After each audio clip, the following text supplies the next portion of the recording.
दृष्टि आईएएस के टुडे जी के प्रोग्राम में आपका स्वागत है। चलिए शुरुआत करते हैं कल के सेशन के प्रश्न से। कल हमने पूछा था बूढ़ शून्य का प्रयोग किस संदर्भ में किया जाता है? पर्वतारोहण, वानिकी, रोबोटिक्स या फिर अंतरिक्ष। इस प्रश्न का सही जवाब है ऑप्शन डी, अंतरिक्ष। आप में से कई व्यूअर्स ने इस प्रश्न का जवाब एकदम ठीक दिया है, लेकिन चलिए अब इस प्रश्न से रिलेटेड विश्लेषण को देख लेते हैं। बूढ़ शून्य ब्रह्मांड में सबसे बड़ी ज्ञात रिक्तियों में से एक है, इसलिए विकल्प डी सही है। यह अंतरिक्ष में विशाल खाली गोलाकार क्षेत्र है जिसका व्यास लगभग 330 मिलियन प्रकाश वर्ष है। इसे द ग्रेट नथिंग के नाम से भी जाना जाता है। इस तरह इस प्रश्न का सही उत्तर है विकल्प डी, अंतरिक्ष।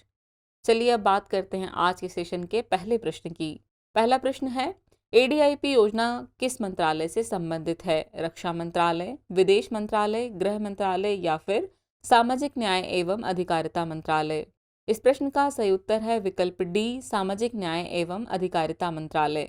हाल ही में केंद्रीय सड़क परिवहन एवं राजमार्ग मंत्री नितिन गडकरी ने वरिष्ठ नागरिकों और दिव्यांग व्यक्तियों को मुफ्त उपकरण और सामग्री प्रदान की। यह सहायता केंद्र सरकार की राष्ट्रीय वयोश्री और ADIP यानी assistance to disabled person for purchase and fitting of aids and appliances योजना के तहत दी गई है। ADIP योजना को वर्ष 1981 में सामाजिक न्याय एवं अधिकारिता मंत्रालय द्वारा शुरू किया गया था, इसलिए विकल्प डी सही है। इसका मुख्य उद्देश्य जरूरतमंद दिव्यांग व्यक्तियों को वैज्ञानिक रूप से निर्मित और आधुनिक मानक सहायक उपकरण प्राप्त करने में सहायता करना है। इस योजना के तहत विभिन्न कार्यान्वयन एजेंसियों को सहायक उपकरणों की खरीद और वितरण के लिए सहायता अनुदान जारी किया जाता है। इस तरह इस प्रश्न का सही उत्तर है विकल्प डी, सामाजिक न्याय एवं अधिकारिता मंत्रालय। चलिए अगला प्रश्न देखते हैं। भीतरकनिका राष्ट्रीय उद्यान किस राज्य में स्थित है? असम, पश्चिम बंगाल, आंध्र प्रदेश या फिर ओडिशा। इस प्रश्न का सही उत्तर है विकल्प डी, ओडिशा। भीतरकनिका राष्ट्रीय उद्यान में इस साल रिकॉर्ड 3700 खारे पानी के मगरमच्छ के बच्चों ने जन्म लिया। यह संख्या पिछले साल की तुलना में 50% अधिक है। यह राष्ट्रीय उद्यान ओडिशा राज्य में स्थित है, इसलिए विकल्प डी सही है। आपको बता दें कि पश्चिम बंगाल में सुंदरबन के बाद भीतरकनिका देश का दूसरा सबसे बड़ा मैंग्रोव वन है। खारे पानी के मगरमच्छ विशाल जीव हैं और दुनिया के सबसे बड़े जीवित सरीसृप हैं। इनकी आयुसेन स्थिति लीस्ट कंसर्न है। इस तरह इस प्रश्न का सही उत्तर है विकल्प डी, ओडिशा। अगला प्रश्न है, मैंगिस्टो ड्यूचेन क्या है? आम की एक प्रजाति, स्पेन की एक दूरबीन, एक न्यूट्रॉन स्टार या फिर तिब्बती लोकतंत्र दिवस। इस प्रश्न का सही उत्तर है विकल्प डी, तिब्बती लोकतंत्र दिवस।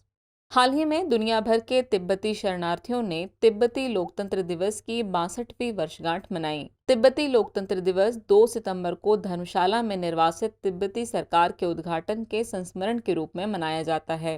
इसे तिब्बती समुदाय में व्यापक रूप से मैंगिस्टो ड्यूचेन यानी मैंगिस्टो जिसे लोकतंत्र कहा जाता है और ड्यूचेन जिसे अवसर कहा जाता है के रूप में जाना जाता है, इसलिए विकल्प डी सही है।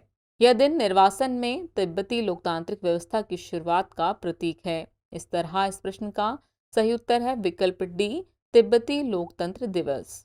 अगला प्रश्न है, अल्नीनो और लानीना का संबंध किस महासागर से है? अटलांटिक महासागर, प्रशांत महासागर, हिंद महासागर या फिर आर्कटिक महासागर। इस प्रश्न का सही उत्तर है विकल्प बी, प्रशांत महासागर। चलिए अब इसके विश्लेषण को देखते हैं।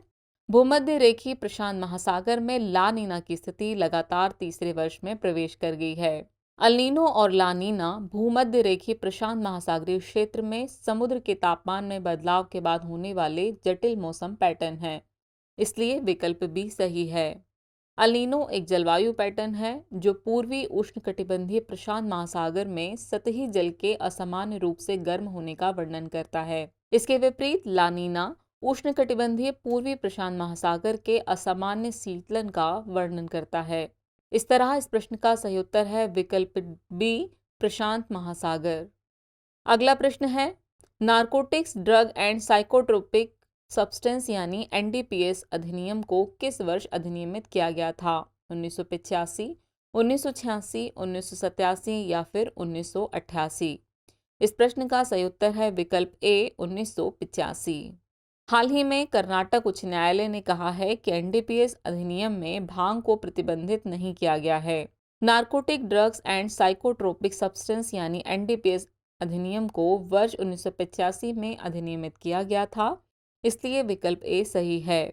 यह देश में ड्रग्स और उनकी तस्करी को विनियमित करने के लिए एक प्रमुख कानून है। इसके विभिन्न प्रावधान चिकित्सा और वैज्ञानिक उद्देश्यों को छोड़कर प्रतिबंधित दवाओं के उत्पादन, बिक्री या फिर उपयोग आदि पर दंडित करते हैं। हालांकि पौधों की पत्तियों से बनने वाली भांग का इस अधिनियम में जिक्र नहीं है। इस तरह इस प्रश्न का सही उत्तर है विकल्प ए 1985। चलिए अगला प्रश्न देखते हैं। मेबिरोसिस राठी किस जीव से संबंधित है? केचुआ, डायनासोर, शार्क या फिर पक्षी? इस प्रश्न का सही उत्तर है विकल्प बी डायनासोर। चलिए इसके विश्लेषण को देखते हैं। हाल ही में वैज्ञानिकों ने जिम्बाब्वे में अफ्रीका के सबसे पुराने डायनासोर के अवशेषों का पता लगाया है। मेबिरोसिस राठी 1 मीटर लंबा डायनासोर था, इसलिए विकल्प बी सही है। वैज्ञानिकों ने कहा है कि यह सेरोपोडोमॉर्फ की एक प्रजाति थी। इन अवशेषों को वर्ष 2017 और 2019 में जाम्बेजी घाटी में 2 अभियानों के दौरान खोजा गया था। इस तरह इस प्रश्न का सही उत्तर है विकल्प बी डायनासोर। चलिए अगला प्रश्न देखते हैं। मावेन मिशन किस ग्रह से संबंधित है? बृहस्पति, शुक्र, बुध या फिर मंगल? इस प्रश्न का सही उत्तर है विकल्प डी मंगल। हाल ही में संयुक्त अरब अमीरात के मंगल मिशन और नासा के मावेन मिशन ने मंगल के आसमान में प्रोटॉन अरोरा की खोज की है। यह अरोरा लाल ग्रह के वातावरण की नई जानकारी प्रदान करता है। Mars atmosphere and volatile evolution Maven mission को केप कैनावरल एयरफोर्स स्टेशन से 18 नवंबर 2013 को लॉन्च किया गया था।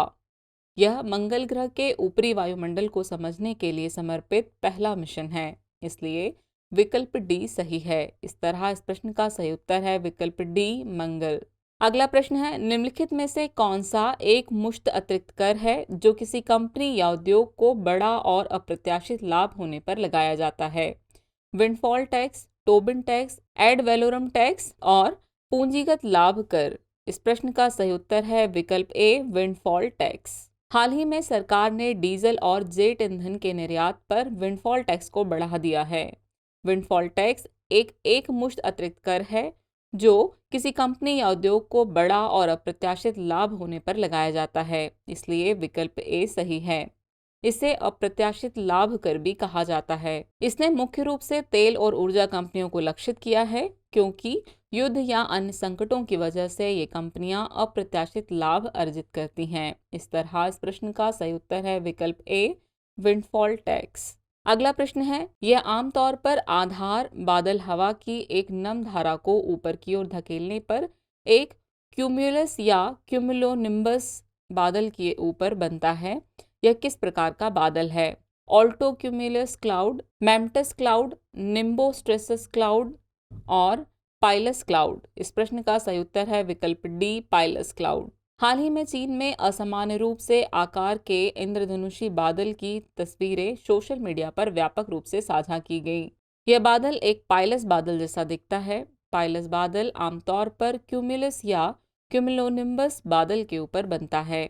यह तब बनता है जब आधार बादल हवा की नमधारा को ऊपर की ओर धकेलता है और जलवाष्प संघनित होकर कुछ हद तक लहर जैसे शिखर या छतरियों जैसा हो जाता है, इसलिए विकल्प डी सही है। यह प्रकृति में क्षणिक है, क्योंकि यह मुश्किल से कुछ मिनटों तक ही रहता है, जिससे इसे पहचानना मुश्किल हो जाता है। इस तरह इस प्रश्न का सही उत्तर है विकल्प डी पाइलस क्लाउड। अगला प्रश्न है, पट्टचित्र कला किस राज्य से संबंधित है? गुजरात, ओडिशा, राजस्थान या फिर उत्तर प्रदेश? इस प्रश्न का सही उत्तर है विकल्प बी ओडिशा। पट्टचित्र कला ओडिशा का एक प्राचीन लोक कला रूप है जो कई सदियों से अस्तित्व में है, इसलिए विकल्प बी सही है। यह कला हिंदू पौराणिक कथाओं पर आधारित है जो विशेष रूप से जगन्नाथ और वैष्णव संप्रदाय से संबंधित है।